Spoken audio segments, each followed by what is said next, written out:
जय श्री सीताराम। यही महारघुपति नाम उदारा,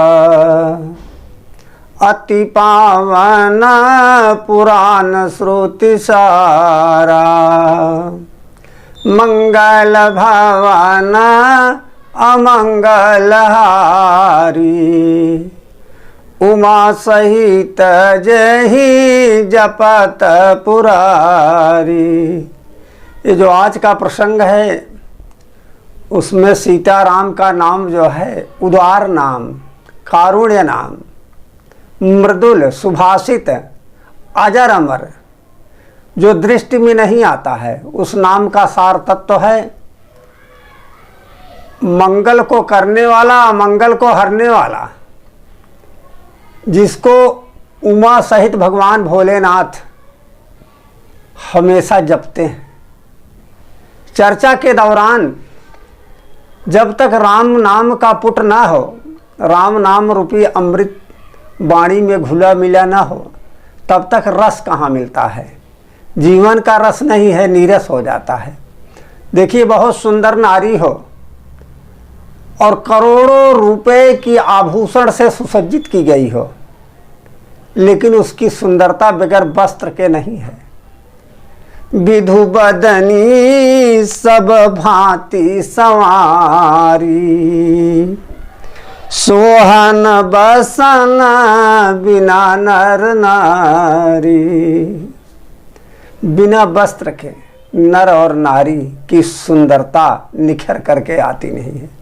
इसलिए वाणी के अंदर जब तक प्रभु परमात्मा भगवान सीताराम का नाम रूपी रस न हो, तब तक वाणी में अमृत कहाँ बरसेगा। और शब्द जो है भगवान का नाम जो है ब्रह्म तत्व है। जब श्रोता के कान के अंदर वो अमृत तत्व प्रवेश करता है तो श्रोता जो है गदगद हो जाता है। देखिए, जब गुरु के समर्पण भाव में शिष्य आता है, समर्पित हो जाता है, तो गुरु शब्द बन करके उसके कान के द्वारा हृदय में प्रवेश कर जाता है। गुरु जो है वो ब्रह्म तत्व है, ब्रह्म रस है, साक्षात भगवान राम का स्वरूप है सीताराम का। वो अमृत तत्व जो है शब्द के द्वारा वो प्रवेश करता है। समर्पण हुआ, प्रवेश हुआ। जीव जो है इस कलिकाल के माया में समर्पण भाव बना ही नहीं रहा है।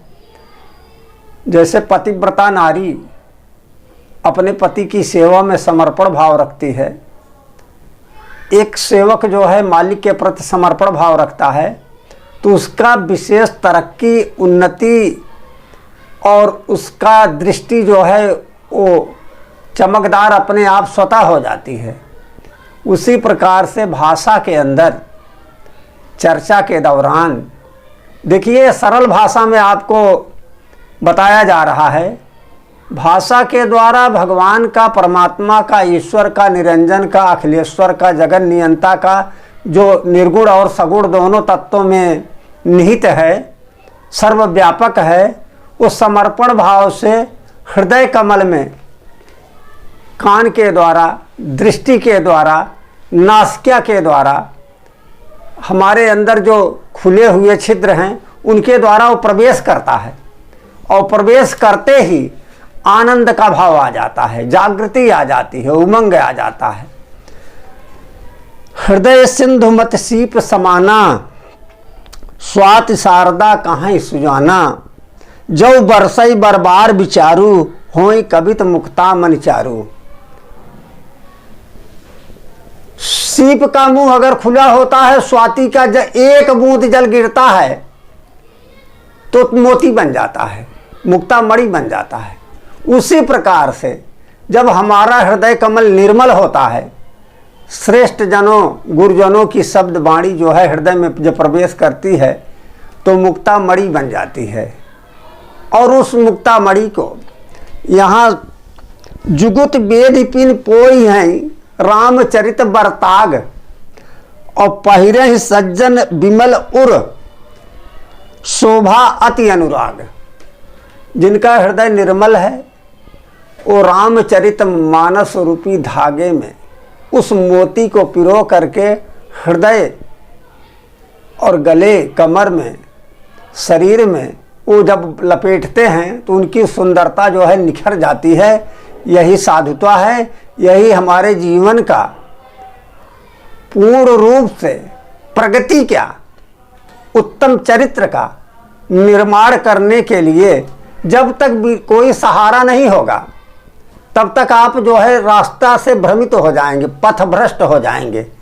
इसलिए संसार में जितने प्राणी हैं सबका धर्म निहित किया गया है और सबका कर्म निहित किया गया है। कर्म ही धर्म है और प्रगति के लिए कड़ी मेहनत, कड़ी उमंग, कड़े जोश के साथ और निर्मल भाव से सत्य मार्ग अपना करके जो जीव चल रहा है, वाणी की व्यवस्था से, कर्म की व्यवस्था से निर्मलता प्रदान होता स्वतः चला जा रहा है, क्योंकि प्रभु परमात्मा उसके अंदर बाहर सांसों के द्वारा सर्वव्यापक हो रहे हैं। इसलिए भगवान भोलेनाथ पार्वती जी से भगवान सीताराम के चरित्र का निर्माण और ये रामचरित मानस रूपी सरोवर में स्नान कराते हुए जीव को दृष्टि देने के लिए एक इस सरोवर का निर्माण किया गया है, जिससे पवित्रता बनती जाए और जीव जो है ऊंची जगह पर उर्वा श्रेष्ठ उत्तम प्रकार का जीवन अपने परिवार के साथ, समाज के साथ, व्यवसाय के साथ, कर्म के साथ उठता चला जाए। जय जय सीताराम।